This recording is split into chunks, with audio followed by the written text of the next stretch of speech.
L'actualité selon les GIRA. 2020, faut-il avoir peur d'un krach boursier imminent? Par nature, un krach boursier est un événement imprévisible. Jour après jour, nous sommes de plus en plus proches de la prochaine crise. Dans une économie de bulles spéculatives comme la nôtre, les cycles économiques sont de plus en plus courts et les crises de plus en plus violentes. Cette fin de cycle va-t-elle nous amener à un crash boursier imminent de grande ampleur?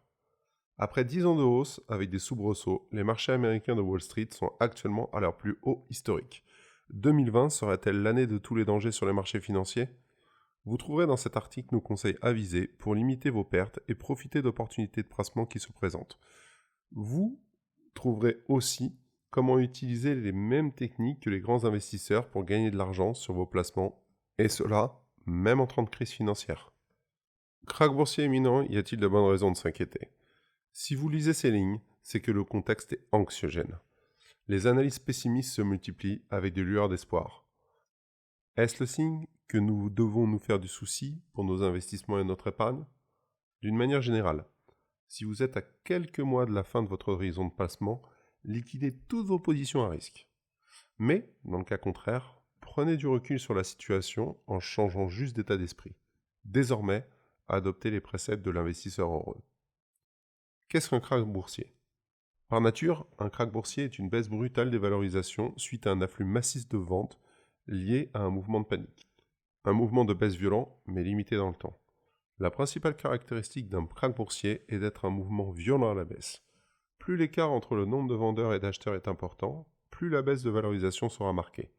Lors d'un krach, un marché peut perdre jusqu'à 22% en une journée, comme aux États-Unis, ce fameux jour du 24 octobre 1929. À cela, il faut ajouter un effet multiplicateur, la liquidité. Plus un marché est liquide, facilité de transaction, et moins il est soumis aux variations. Pour cette raison, les investisseurs en période de fluctuation sur les marchés, volatilité, privilégient les actifs les plus liquides. On appelle ce mouvement le flight to quality, la fuite, à tort ou à raison, des actifs les moins liquides. Nous y trouverons une source d'opportunités d'investissement. Du krach naît la crise.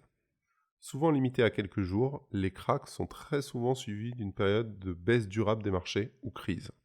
Avec les liens étroits entre les marchés dus à la mondialisation, ces crises sont devenues systémiques, touchant la majorité des actifs financiers. Il devient alors de plus en plus complexe d'y échapper. On qualifie de crise un mouvement de baisse compris entre moins 30 et moins 60%. Le rêve de tout épargnant est d'être en dehors du marché pendant cette période. De tout temps, il y a eu des crises économiques et financières. Elles sont inévitables, imprévisibles, mais aussi salutaires. Il faut apprendre à vivre et profiter des opportunités d'investissement qu'elles procurent. Gardez toujours en tête que les performances passées ne présagent pas des performances futures. En matière de performance boursière, les investisseurs ont trop tendance à s'appuyer sur le passé pour prédire l'avenir.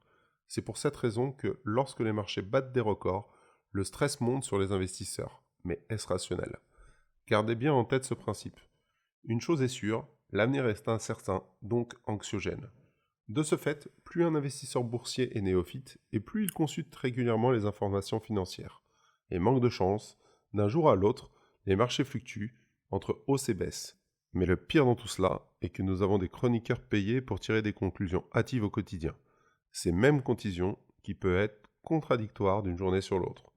Dans ce contexte, impossible de savoir avec certitude si nous sommes face à un krach boursier imminent, une amorce de baisse durable des marchés ou une simple journée de baisse. Comme nous l'avons dit, en période de krach boursier imminent, changez d'état d'esprit. Nous avons vu qu'une crise commence toujours par une période de panique. Si vous souhaitez préserver votre capital et ne pas vous laisser entraîner par cette vague de baisse, une solution, adoptez l'état d'esprit d'un investisseur rationnel. Cela semble quelque peu théorique comme approche, mais vous verrez très rapidement que le bon sens et le pragmatisme sont vos deux meilleurs alliés. Votre horizon de placement comme juge de paix. Votre objectif de placement sur le long terme nécessite de la performance financière pour être atteint. Que ce soit devenir rentier, préparer votre retraite, financer une acquisition immobilière. Vous avez dû définir seul ou accompagné d'un spécialiste votre niveau de tolérance au risque. Tout ce travail vous aura permis de connaître les supports d'investissement à sélectionner pour votre épargne. Mais aurez-vous le courage d'y aller en partie sur les marchés financiers et les marchés actions? Vous n'aurez pas le choix que d'aller chercher de la performance sur le long terme que d'y aller. Et vous aurez eu bien tort de vous priver de la performance de ces marchés, seuls capables de battre tous les autres types de placements sur longue période. Encore la preuve en image avec une étude réalisée par le magazine Le Revenu. Les actions, même hors dividendes, sont en moyenne devant le marché immobilier sur 30 ans. Cela semble étonnant, non? Je pense que l'écrasante majorité des Français, si on les interroge, répondraient à l'immobilier et ensuite l'or si on devait faire un classement des placements financiers. Et avec une inflation et des taux d'intérêt faibles, l'écart entre les actions et les autres actifs devrait encore s'accentuer. Et bien justement, cela doit vous rappeler une règle d'or en termes d'investissement. Le temps est votre meilleur allié pour dégager de la performance capitalisée. Et du temps, vous en aurez très probablement dans la gestion de votre épargne. En moyenne, les épargnants ont un horizon de placement long terme entre 15 et 20 ans. Paradoxalement, ils adoptent une attitude court-termiste. Plus la durée d'investissement est longue et plus l'effet de capitalisation est important sur le long terme. Pour créer un effet de levier important, il faut privilégier les rendements et en tout cas les placements à rendement élevé.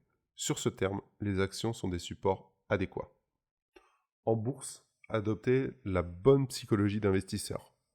Depuis plus de 10 ans, j'ai l'occasion d'accompagner des investisseurs particuliers dans la quête de performance. La caractéristique qui revient le plus fréquemment est une aversion aux risques fluctuants en fonction des conditions de marché. Est-ce logique vu que les valorisations des entreprises suivent des règles mathématiques? On a beau se raisonner, une peur fait perdre toute notion de rationalité. Voici en résumé la psychologie de l'investisseur lambda qui, finalement, est confiant quand ça monte.